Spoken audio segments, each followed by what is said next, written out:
Reverend Warnock's running a nasty, dishonest campaign, perfect for Washington. The Reverend doesn't even tell my full story, my true story. As everyone knows, I had a real battle with mental health. Even wrote a book about it, and by the grace of God, I've overcome it. Warnock's a preacher who doesn't tell the truth. He doesn't even believe in redemption. I'm Herschel Walker, saved by grace, and I approve this message. Georgia Senate candidate Herschel Walker's latest ad targeting evangelical Christians as he tries to shore up support in the wake of the recent abortion allegations and other reports that challenge his claim of standing up for family values, like, for example, not recognizing children that he has, not supporting them, not being there, not raising actually them. Lying about women who and had then lying his about children. women who had his children. But that was a long time ago. That was last week. You're right. So, joining us now, national correspondent for the New York Times covering faith and politics, Elizabeth Diaz. She's the author of a new piece on Walker's evangelical support and co-author of the forthcoming book, The Fall of Roe. Also with us, Reverend Serene Jones, president of Union Theological Seminary, a Johnson family professor for religion and democracy. It's good to have you both on the show. So Reverend Jones, explain, a lot of people who, I grew up in a Baptist church all across the Deep South. You grew up in Oklahoma? Oklahoma, surrounded by Southern Baptists Surrounded by everywhere. Southern Baptists. I know this shocks people, and they all accuse me of heresy, but, you know, Southern Baptists were pro-choice. Mainline Protestant denominations were pro-choice. And then in 1979, a direct mail guy named Paul Weyrich and Richard Viguerie and Jerry Falwell had a problem. They had a Southern Baptist in the White House. Evangelicals and conservative Catholics voted overwhelmingly. Middle-class Catholics voted for Democrats overwhelmingly. And what did they do? They decided to take abortion and literally out of the air turn it into a political issue that had theological grounding in it. In order to create a split, they literally sat down and made it up. What's so shocking about it is that, particularly in the context of the midterms, is that's really one of the first moments you see this raw move for power that in the Southern Baptist Convention and in the evangelical world, sort of, to use the word, trumps everything else. Right. That if it can get us power, then we're going to say it doesn't. Let's not think about what we're saying theologically. Let's not talk about the Bible. But see, that's what they've done. Right. And it's amazing. A generation of Christians who I grew up with, and I'm talking about evangelicals. Catholics have believed this for a very long time. Well, not for a very long time, but at least since 50 the 1930s. longer. Yeah. I mean, they debated this throughout the history of the church about whether, you know, once viability, then maybe they should. But for evangelicals, they're shocked. And they think it's heresy when I say, you know, Jesus didn't even talk about abortion. I'm not saying Jesus supports abortion, right? I'm just telling you, it was a contemporary issue. Yeah. And you're now saying this is the gravest of grave sins, when if you actually look at the red letters, it's not in there. And what I'm trying to explain, believe what you believe. I understand why people are pro-life. I certainly do. But the fact that they have put it at the center of their faith, because what three conservative activists did in 1979, because they had to take voters away from the Southern Baptist, Jimmy Carter, who was in the White House. It is one of the untold stories of our time. It is shaped everybody I know. They think that this goes back 2,000 years based on ancient scripture. No, it was back, like the Eagles had broken up by the time they figured out we're gonna make this the moral issue for every Christian. Yeah, and look how successful it has been. I mean, it's just kind of shocking that a political decision of that magnitude made by that small number of people could over time just take off and actually determine an entire generation of politics. Yeah, so why have I said all this, Willie?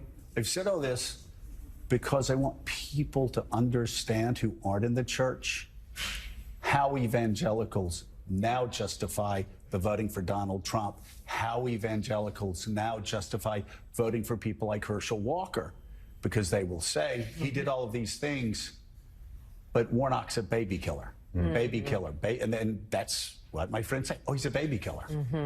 And that, you would not have heard that in the church when I was in high school.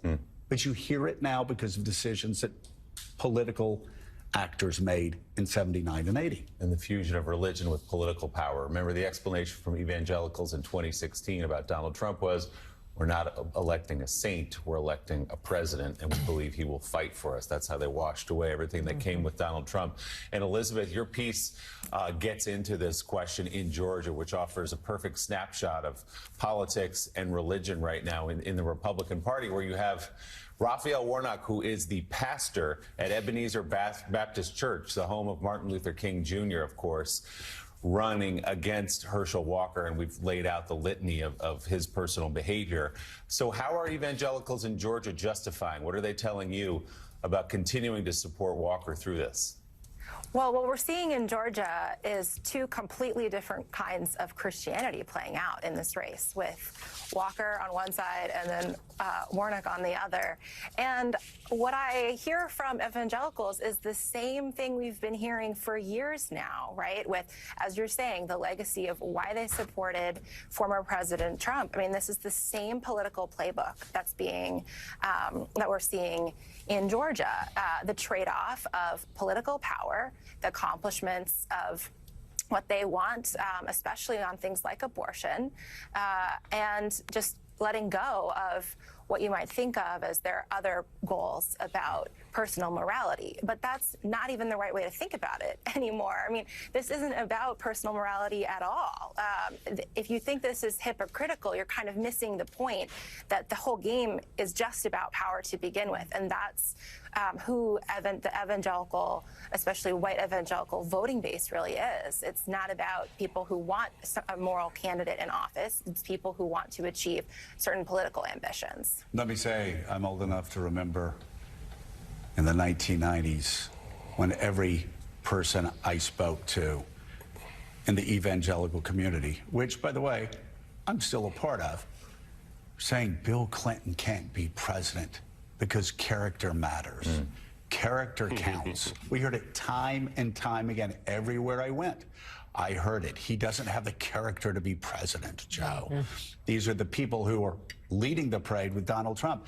I've got to say, as far as power goes, Gene, though, we've been talking about J.D. Vance. It was J.D. Vance in 2016 who said Christians can't vote for Donald Trump because it is a poor reflection on Christianity. I will say I've also talked to leaders of the Southern Baptist Church. I talk to them regularly, who said quietly they've been concerned from the very beginning about evangelicals flocking to Donald Trump simply because of social issues, because of how that will reflect on the church. Yeah, it is mystifying and crazy, really, when you think about it. If that's how you construct your worldview around evangelical Christianity, as many people do, how, yes, you understand the concept of redemption, but look at Georgia.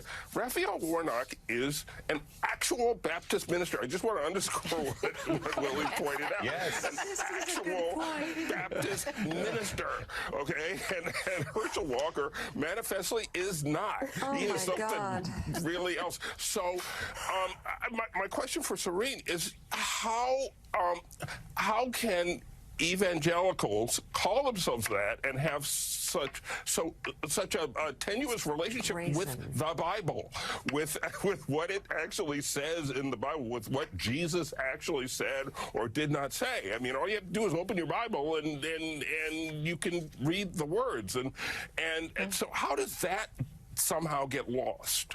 Well, I think, as Joe was explaining earlier, once that move was made to center abortion and the kind of theological mind game you had to play to suddenly flip in your theology, set the stage for saying, well, let's not look at the Bible too closely anymore, and let's not talk theology too closely. And now we have generations of people for whom the Bible is picked up as if it's the bearer of truth, but never actually quoted because it's not in the Bible. Well, they don't read it. Like President Trump holding it upside down. Yeah, hold it upside down in front of the my church. God. Yeah. And you know, Elizabeth, what's fascinating, and this is, I saw an article after the woman from the, I'll just say formerly fascist party, now we'll just say hard right party.